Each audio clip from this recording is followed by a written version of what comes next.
नमस्कार दोस्तों, कैसे हैं आप लोग। सिग्नल सिस्टम्स के कुछ बहुत ही बेहतरीन क्वेश्चंस हैं, इसे कर लीजिए।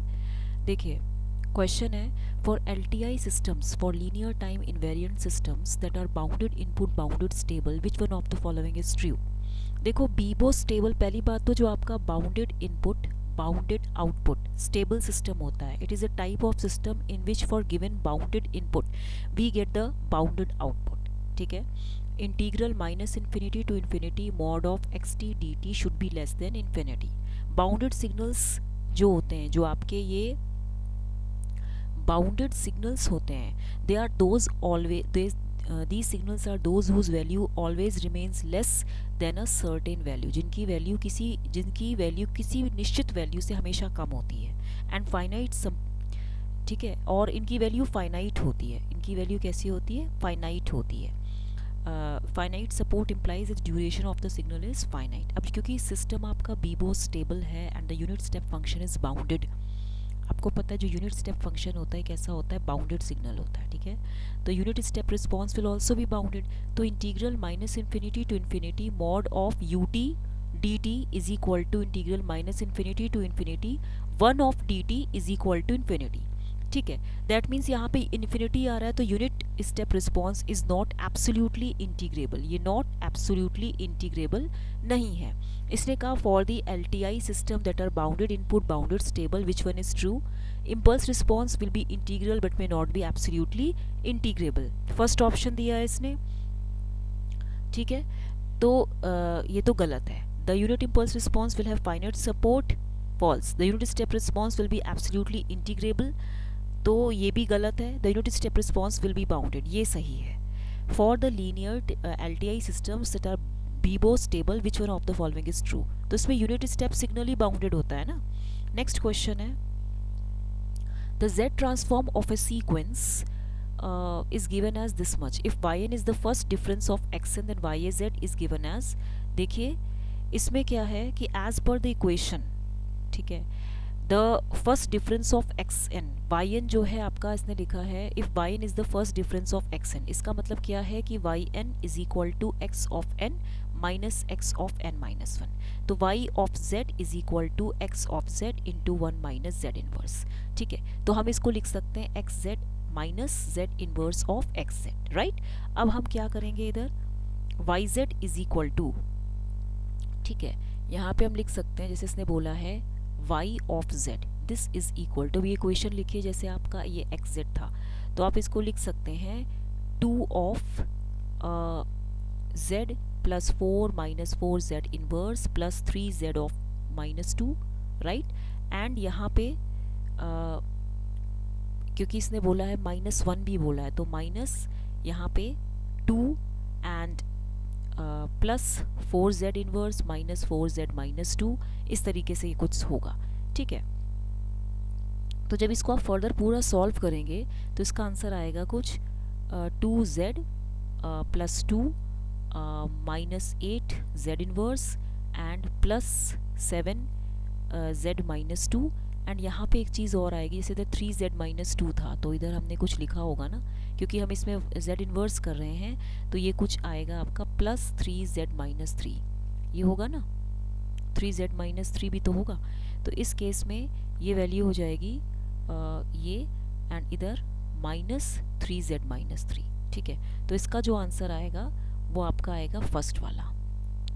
ठीक है, याद रखिए कि कभी भी फर्स्ट डिफरेंस किसी भी सिग्नल का अगर tn है तो इसका जो फर्स्ट डिफरेंस होता है वो होता है tn माइनस 1। तो इसमें हमें क्या करना है, हमें इस फॉर्म में इस इक्वेशन को लिखना है। तो हमने पहले इसको लिखा 2z plus 4 minus 4z inverse plus 3z minus 2, फिर इसमें हमने क्या किया, z इनवर्स से मल्टीप्लाई करना है। जब आप इसको z इनवर्स से मल्टीप्लाई करेंगे, मैं मार्कर चेंज कर लेती हूँ, तो क्या आएगा, देखिए ये तो इसकी फर्स्ट टर्म हो गई। सेकेंड टर्म में ये आपका जैसे 2z था प्लस 4 था माइनस 4z इनवर्स था प्लस 3z माइनस 2 था, ये रफ वर्क है। ठीक है, तो ये हो जाएगा कुछ 2z इनवर्स मतलब 2z to the power 0 plus 4z inverse minus 4z minus 2 plus 3z minus 3, यही आएगा ना। तो बस यही था, तो यही चीज़ यहाँ पे आई है, यही चीज़ तो यहाँ आई है। अब इसको आपको क्या करना है, पूरा सॉल्व करना है। तो 2z तो इधर ही आ गया, plus 4 minus 2 2 minus 4 z inverse minus 4 z inverse minus 8 z inverse, then यहाँ पे plus 3 z minus 2 minus z minus ये तो 7 जेड माइनस 2 हो गया प्लस 3 जेड माइनस 3 ऐसे ही आ जाएगा। तो इसीलिए जो आपका फॉर्मूला आएगा वो ये आएगा। तो ये फर्स्ट है। तो 2 क्वेश्चंस आपके कंप्लीट हो गए। ठीक है, अब हम नेक्स्ट क्वेश्चन पे चलते हैं। नेक्स्ट क्वेश्चन है विच वन दो सिग्नल्स आर, क्या बोल रहा है इसने, those which one are those signals are sampled, ठीक है, with a sampling period of t is equal to 0.25 seconds. ठीक है, एंड इसमें ये कह रहा है टू ऑब्टेन, एक मिनट रुके रुके, ये क्वेश्चन थोड़ा अनकम्प्लीट है। ये क्वेश्चन है कंसिडर द टू, हाँ, consider the two continuous time signals defined below, right. तो इसने बोला है कि, ठीक है, 2 सिग्नल्स बोला है। तो यहाँ पे आपको x1t दिया, this is equal to mod of t जिसकी वैल्यू -1 to 1 है एंड 0 अदरवाइज, और x22 ये जो वैल्यू है ये x2t की है। तो इसने बोला the signals are sampled with sampling period of t is equal to 0.25 seconds to obtain discrete time signals respectively. तो विच वन इज ट्रू। देखिए इस क्वेश्चन में हम क्या करेंगे, आपको पहले पता होना चाहिए कि जो एनर्जी होती है, energy of discrete time signal xn, ठीक है, this is equal to E is equal to summation n is equal to -minus infinity to infinity mod of xn का होल स्क्वायर, राइट। और जो एनर्जी कंटिन्यूस टाइम सिग्नल की होती है x of t की, this is equal to E is equal to integral -minus infinity to infinity xt का square dt। तो यहाँ पे ये आपका x1t है। तो x1t का जो सिग्नल है, ठीक है, थोड़ा सा लेंदी क्वेश्चन है, मैं आपको थोड़ा सा बता देती हूँ इस क्वेश्चन को। जैसे ये जो जगह स्पेस है इसमें, यस, जो आपका यहाँ पे x1t है, ये x1t सिग्नल आप लिख सकते हैं, ये कुछ इस तरीके से होगा। ठीक है, इस तरीके से होगा, राइट। ये गेट का क्वेश्चन है, -1 1 0 देन ये 1 और ये x1t। ठीक है, इसीलिए ये इक्वेशन इसके लिए एप्लीकेबल है।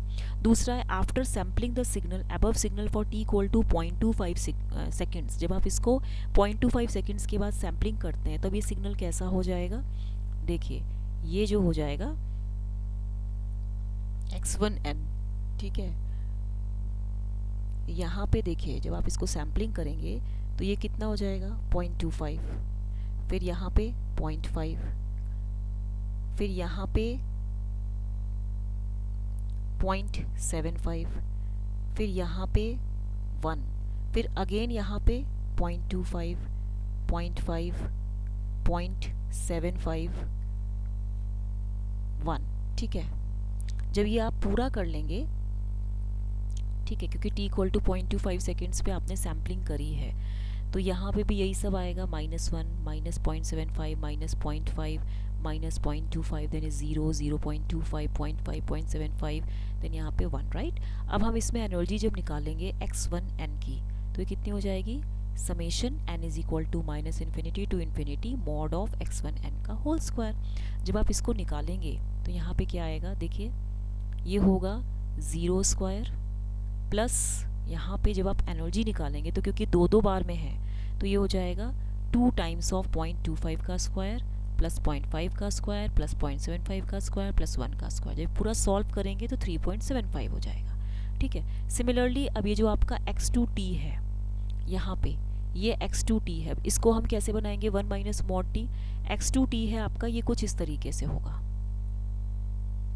ये जो x2t है ये आपका होगा इस तरीके से, ये 1 हो जाएगा, ये -1 हो जाएगा, ये 1 हो जाएगा। ठीक है, तो यहाँ पे x2t हो जाएगा। जब हम इसको t इक्वल टू 0.25 सेकेंड्स पे सैम्पलिंग करेंगे आफ्टर सैम्पलिंग, ठीक है, तब ये जो वैल्यूज़ आएंगी डिस्क्रीट में, ये कैसे आएंगी, देखिए ये वैल्यू होंगी आपकी इस तरीके से, ये इन ऐसे डिक्रीजिंग ऑर्डर में जाएगा। ठीक है, इस तरीके से जाएगा, राइट, इस तरीके से।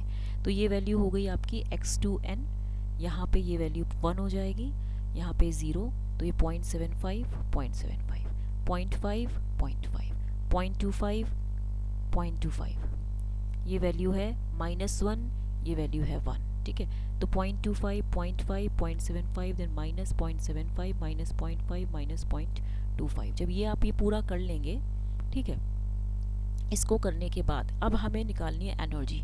तो जो एनर्जी होगी x2n की वो होगी summation n is equal to -∞ to ∞ mod of x2n का होल स्क्वायर।